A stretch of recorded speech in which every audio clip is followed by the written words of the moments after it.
Question number 4 देखिए बच्चों, if the length of one side of a rhombus is equal to the length of one diagonal find the angles of the rhombus. ठीक है, तो question में rhombus की बात की गई है, तो रोम्बस हम बना लेंगे बच्चों। ये मैंने बना लिया एक रोम्बस, ठीक है ना, इसी टाइप ये हो गया हमारा रोम्बस। चलिए ठीक है, एक रोम्बस हो गया। तो अच्छा, रोम्बस आप ऐसे बना सकते हो कि बच्चों थोड़ा ऐसे कर दिया करो, ऐसे इस टाइप का कर दिया करो, इस टाइप का, है ना, इस टाइप का। ये हो गया आपका रोम्बस। ठीक है, क्योंकि रोम्बस में क्या होता है, डायगोनल्स होती है ना, बराबर नहीं होती, तो इसमें ऐसा लग रहा है डायगोनल्स बराबर हो जाएंगी, तो इसको थोड़ा अच्छे से बना देते हैं। ठीक है, बाकी इस टाइप से बना दिया करो आप रोम्बस, वो थोड़ा स्क्वायर टाइप का लग रहा था ना। चलिए इस टाइप का बना दिया करो आप रोम्बस। ये लो, ये बन गया बच्चों आपका एक रोम्बस। ठीक है, नाम डाल दीजिए ए बी सी डी। आप देखिए क्वेश्चन में इसने बोला क्या है, इसने बोला if the length of one side of a rhombus. सबसे पहले ये जान लीजिए, रोम्बस की सारी साइड्स होती है बराबर, तो इसकी जो लेंथ है वो इसकी भी होगी, इसकी भी होगी, इसकी भी होगी। ये तो बिल्कुल बेसिक वाला बच्चों वाला पॉइंट है। दूसरी बात इसने बोली है, if the length of one side of a rhombus is equal to the length of one diagonal. मतलब कोई भी एक डायगोनल बना लो, ऐसे बना लो या ऐसे बना लो, जैसे आपका मन करे। मैं ऐसे बना लेता हूँ, ये हो गई मेरी। अब इसने बोला क्या है, देखो इससे पहले आप बोलेंगे let say A B equals to x centimetre, metre centimetre जो भी आपको मान रहा है। आपने ए बी को मान लिया, वो उसकी लेंथ कोई एक्स सेंटीमीटर है जो भी है। ठीक है, अब इसने बोला था कि लेंथ जो है वन साइड की रोम्बस की, ठीक है, वो बराबर है वन डायगोनल की लेंथ के। मतलब अगर ये आपका जो ए बी है एक्स है, तो आपका जो ए सी है ना बच्चों, ये भी आपका एक्स है, ए सी भी आपका एक्स है। ये समझ आ गया, तो हम बोलेंगे hence A C equals to x centimetre. A C भी हमारा कितना हो जाएगा, एक्स सेंटीमीटर हो जाएगा। ठीक है ना। अच्छा, अब क्या करेंगे बच्चों, देखिए यहाँ पर सबसे पहले आपको लिखना है, ये करना कैसे मैं आपको बताता हूँ। अब आप बोलोगे, यहाँ से लिखता हूँ, चलो यहाँ पे आप बोलोगे इन ट्रायंगल, ये ट्रायंगल्स आपको दिख रहा होगा इस वाले ट्रायंगल में। अच्छा, ट्रायंगल तो सर ये भी है, लेकिन हमें इसी ट्रायंगल के अंदर आना है, क्योंकि इस ट्रायंगल के अंदर हमारे पास दो साइड्स हैं। देखो ए बी भी है, ये भी है। जब भी आपको क्वेश्चन में कोई चीज़ दी जाती है ना बच्चों, कि देखो ये इतना है, ये इतना है, तो वो यूज़ करने के लिए दिया जाता है। आपको ये वाला ट्रायंगल दिया गया, आप सारे ट्रायंगल में घुस जाओगे, बात नहीं बनेगी। इस ट्रायंगल में मैं घुसना क्यों चाह रहा हूँ वो मैं आपको बताता हूँ, पहले लिख लेता हूँ। In triangle A B C में आ जाओ, in triangle A B C. अब बच्चों ये एक ट्रायंगल है, मैंने आपको पहले भी बताया था, और एक और ट्रायंगल है, दो ट्रायंगल मैंने आपके सामने बना दिए। अगर ये x है और ये भी x है, और यहाँ पे मान लीजिए ये 5 सेंटीमीटर है, ये भी 5 सेंटीमीटर है।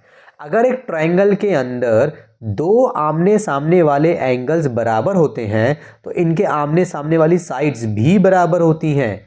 इसी तरीके से अगर एक ट्रायंगल के अंदर दो आमने सामने वाली साइड्स बराबर होती हैं, तो इनके आमने सामने वाले एंगल्स भी बराबर होते हैं। ठीक है, ये होता है हमारा, ये प्रॉपर्टी होती है ट्रायंगल की। इसको लिख लो बच्चों अपने नोट्स में, ठीक है ना। चलिए ये आपने कर लिया ना, अब देखिए हम क्या करेंगे। अब ट्रायंगल ए बी सी के अंदर जब आप आओगे, ए बी सी के अंदर, तो यहां पे बताइए ए बी कितना है। देखो ए बी बराबर है ए सी के, राइट। ए बी और ए सी बराबर है, हैंस ए बी के सामने कौन सा एंगल है बच्चों, ए बी के सामने है ये वाला एंगल, देखो ये वाला, इसके सामने, सॉरी ए बी के सामने वाला एंगल है। और ये ए सी के सामने कौन सा, ये वाला एंगल है। ठीक है, ये वाला एंगल और ये वाला एंगल, तो आप बोलोगे हैंस एंगल बी बराबर है एंगल सी के। ट्रायंगल एबीसी की बात कर रहे हैं, तो हम ऐसे लिख सकते हैं एंगल बी बराबर एंगल सी के। रीजन क्या बोलेंगे सर, रीजन लिखना पड़ता है आपको। ठीक है, तो रीजन में आप क्या बोलोगे, रीजन में आप बोलोगे angles opposite to equal sides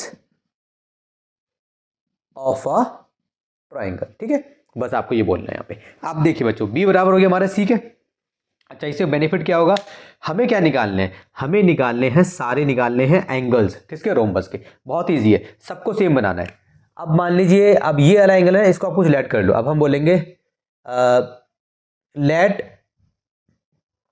angle B, ठीक है, इक्वल्स टू, लेट हमने बोला एंगल बी इक्वल्स टू, उसको बोल दो आप ए मान लो, छोटा ए मान लो, बड़ा ही मत मानना, क्योंकि बड़ा ए तो ये है।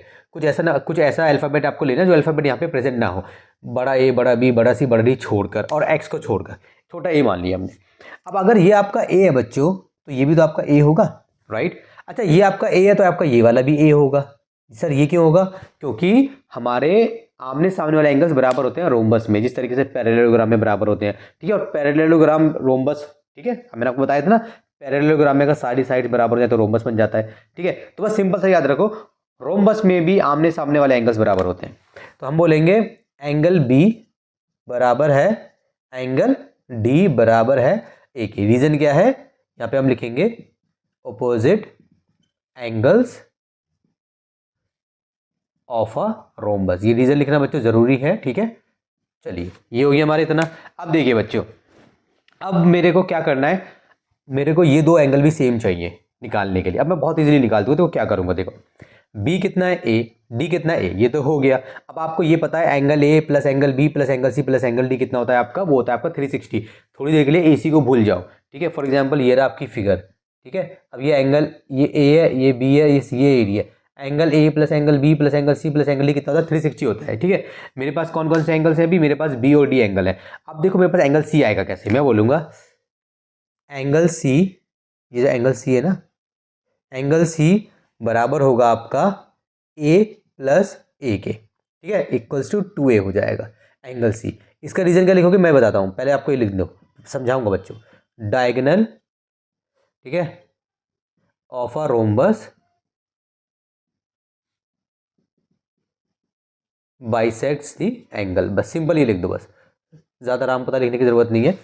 ये आपका एक रोम्बस है बच्चों, मान लीजिए ये आपका एंगल है पूरा, मान लीजिए जस्ट अज्यूम कर लीजिए ये आपका एंगल है 90 डिग्री, ठीक है। तो जब आप यहाँ से एक डायगोनल डालोगे ना, तो ये 45 हो जाएगा और ये भी आपका 45 हो जाएगा।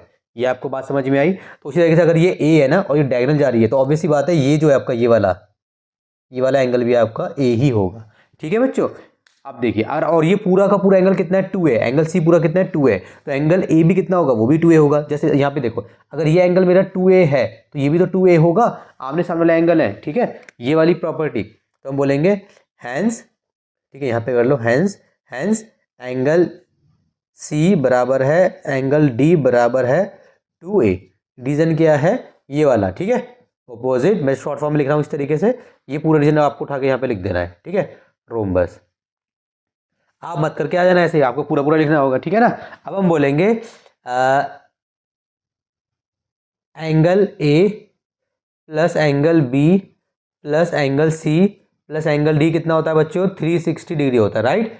ये क्या है, sum of all angles of a rhombus, sum of all angles of a rhombus, ठीक है बच्चों। ये हो गया हमारा रीजन। तो एंगल ए कितना है बच्चों हमारा, जल्दी देखो एंगल ए हमारा कितना है।